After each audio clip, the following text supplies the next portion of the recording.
பௌத்திரம் 18ல் இன்றைக்கி கொடி பௌத்திரத்தை பற்றி பார்க்கலாம். கொடி பௌத்திரம் எப்படி இருக்குன்னா, ஆசன வாயை சுற்றி வீங்கி இருக்கும். அந்த பகுதியே ரொம்ப கனமாக இருந்த மாதிரி இருக்கும். அந்த பகுதியே பெரிய கட்டி மாதிரி இருக்கும். அந்த பெரிய கட்டிலே நிறைய சின்ன சின்ன கண் உண்டாகியிருக்கும். அதாவது பருத்தி கொட்டை சைஸில் இருக்கும்.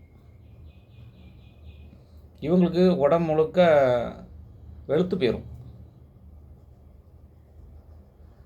அந்த மூளைப்பகுதியில் அந்த கொடி பௌத்திரம் இருக்கிற இடத்துல புண் அதிகமாக உண்டாகும். புண்ணிலிருந்து சீல் வடியும். அது பயங்கரமாக நாரும். அந்த புண் இருக்கிற பகுதியை அழுக ஆரம்பிக்கும். அந்த புண்ணோட மலசலமும் வெளியே வரும். அதாவது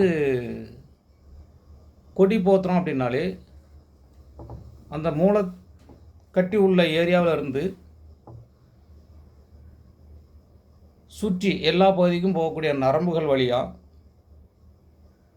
நரம்பு வீங்கிரும். அந்த வழியாக சீல் ரத்தம் ரெண்டுமே போய் அந்த பகுதியை பூரா அழுக வைக்கும்.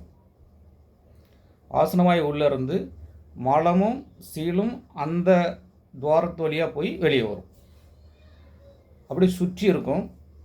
முதல்ல சொன்ன மாதிரி அந்த பகுதி ரொம்ப கனத்து இருக்கும். அப்படிங்கிறதுனால அது அப்படின்னு சொன்னது இந்த மாதிரி தான். அந்த ஏரியாவே கல் மாதிரி ஆயிரும். கை வைக்க முடியாத அளவுக்கு வலியாக இருக்கும். ரொம்ப மோசமான பௌத்திரத்தில் இதுவும் ஒன்று. ஆசனமாயை சுற்றி கொடி கொடியாக எல்லா பக்கமும் இருக்கும்.